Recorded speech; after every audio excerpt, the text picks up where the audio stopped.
کیا ایجوکیشن اچھی چیز ہے؟ اس کا جواب ہے یس۔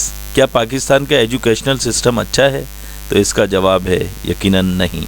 آپ کسی اسکول یا کالج میں پڑھتے ہیں یا پڑھ چکے ہیں تو آپ میری بات سے اتفاق کریں گے کہ پاکستانی ایجوکیشنل سسٹم کے بارے میں بات تو سبھی کرتے ہیں مگر اس کا پریکٹیکلی سولوشن کسی کے پاس نہیں۔ ایک رپورٹ کے مطابق پاکستان میں اس وقت 58% لوگ پڑھے لکھے ہیں، جن میں سے اکثریت ان پڑھے لکھوں کی ہے جو خود دستخط کر لیتے ہیں۔ ہمارے دین میں بھی بچوں پر 7 سال کی عمر میں نماز فرض کی گئی ہے کہ جب بچہ چھوٹا ہوتا ہے تو اس کا دماغ برین تیزی سے پرورش پانے لگتا ہے، لیکن پاکستان میں جب بچہ 3 سال کا ہوتا ہے تو اسے اسکول بھیج دیا جاتا ہے، جس سے اس بچے کا ذہن گرو ہونے سے رک جاتا ہے یا اس میں بتدریج کمی واقع ہوتی رہتی ہے۔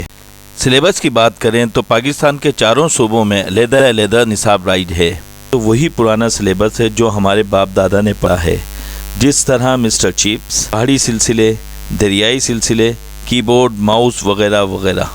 دیگر مضامین کو بھی دور جدید کے مطابق اپڈیٹ نہیں کیا جاتا، جس کی وجہ سے طلبہ کو صرف اور صرف رٹا لگانے پر مجبور کر دیا جاتا ہے اور پھر امتحانات میں اپیئر کروا دیا جاتا ہے۔ دوسری جانب سارے کا سارا سلیبس ہماری مادری زبان اردو کے بجائے انگریزی میں ہوتا ہے، جس سے کانسیپٹ کلیئر کرنے کے بجائے انگریزی سمجھنے میں سارا وقت ضائع ہو جاتا ہے اور انگریزی بولنے کے بجائے انگریزی ریڈنگ اور رائٹنگ پر زیادہ توجہ دی جاتی ہے۔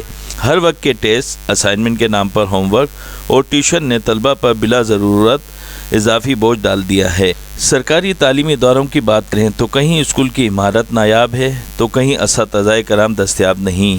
اسکولوں میں بھینس اور بکریاں بندھی ہوتی ہیں۔ نجی اسکولوں کی طرف دیکھیں تو وہاں پڑھائی کم اور کاروبار زیادہ نظر آتا ہے، جہاں کتابوں، کاپیوں، یونیفارم سے لے کر ہر چیز بیچی جاتی ہے۔ اس لیے نجی تعلیمی ادارے والدین کی پہنچ سے کوسوں دور نظر آتے ہیں۔ پاکستان میں طلبہ کو یہ بھی پتہ نہیں ہوتا کہ انہیں میڈیکل میں جانا ہے یا انجینئرنگ میں، چونکہ والدین یا رشتہ دار اپنے بچوں کا کیریئر منتخب کر کے انہیں دیتے ہیں۔ اگر والدین کہہ دیں کہ انجینئرنگ کرنی ہے تو طلبہ نہ چاہتے ہوئے بھی انجینئر بنتے ہیں، ڈاکٹر، انجینئر، گورنمنٹ جاب حاصل کرنے اور وکیل بننے کی کوشش کرتے ہیں۔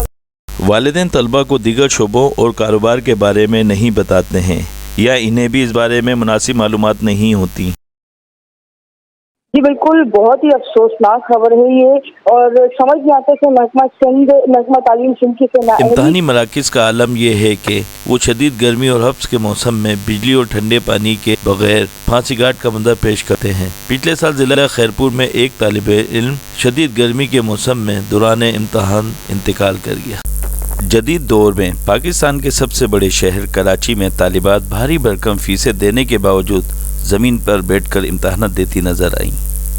محکمہ تعلیم سندھ نے میٹرک اور انٹر کے امتحانات مارچ اور اپریل میں لینے کا فیصلہ کیا۔ محکمہ تعلیم حکومت سندھ کی تعلیم سے غیر سنجیدگی کا اندازہ اس بات سے بھی لگایا جا سکتا ہے کہ امسال نیا سیشن اگست سے شروع کیا گیا اور اچانک امتحانات مارچ میں رکھ دیے گئے ہیں، اور اب نئی خبر یہ ہے کہ سلیبس کم کر کے امتحانات لیے جائیں گے۔ سندھ ٹیکسٹ بک بورڈ نئے تعلیمی سیشن کی کتابیں فراہم کرنے میں پھر ناکامی سے دوچار ہے۔ سندھ میں کتابیں چھاپنے والے ادارے سندھ ٹیکسٹ بک بورڈ پر وقت کتابیں دینے میں ناکام رہتا ہے، جس سے طلبہ کا قیمتی وقت ضائع ہوتا ہے۔